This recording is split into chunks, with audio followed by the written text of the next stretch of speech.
Samahan nyo nga kami dito maligo ni Scarlett. Ligo kasi kami dyan mga day kasi amoy na kaming ipis. Para pag natulog kami, fresh kami, ang ganda-ganda namin. Pasabi ng mga tao sa amin, wow, ang ganda talaga ni Oli Kasi pag natulog tayo, kakagatin tayo mga ipis pag hindi tayo naligo.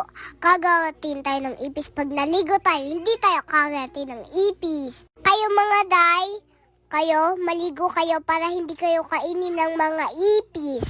Okay ba? Nakikinig ba kayo sa akin? Kaya ayan, nagtutubrush din kami para hindi mabaho yung hininga namin. Alam nyo ba mga day, magtutubrush ako kasi yung ipin ko bulok na. Bakit nabulok yung ngipin mo?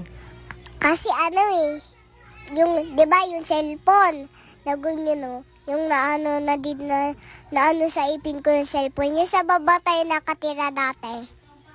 Yan. Okay. Kaya ayan, binuhusan na namin yung bihig namin. Tapos nagilamos kami. Nagmumug na kami. Ayan si Scarlett.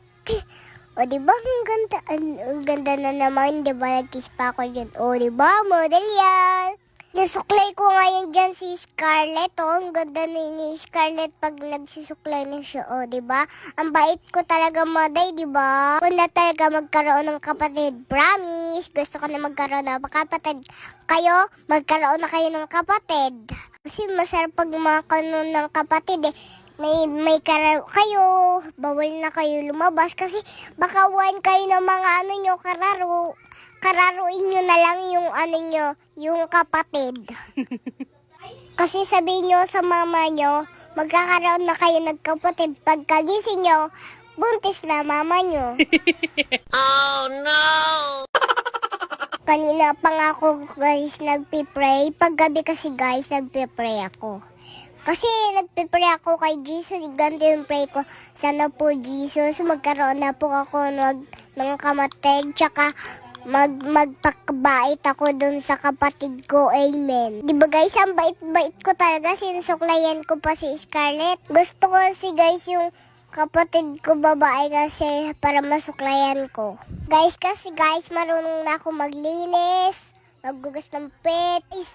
Ate na talaga ako, pwede na ako maging ate. Kasi marunong na ako sa mga ganun. Hindi na ako pa bebe, hindi na ako umiiyak. Ate na talaga ako guys. Pwede na talaga ako guys. Gusto ko na talaga magkapatid guys. So, tagal-tagal naman mga anak kasi ni mami. Siguro bukas ata yun Kaya ako yung nagsisuklay guys kasi malaki na ako guys. Ate na ako. Hindi na kayo umiyak at ate na kayo. Hindi na kayo po bebe sa mama nyo. Guys, natatawa nga ako dyan Hindi ko alam kung bakit ako natatawa. Sige na mga day. Hanggang dito na lang. Salamat sa panonood. Bye-bye!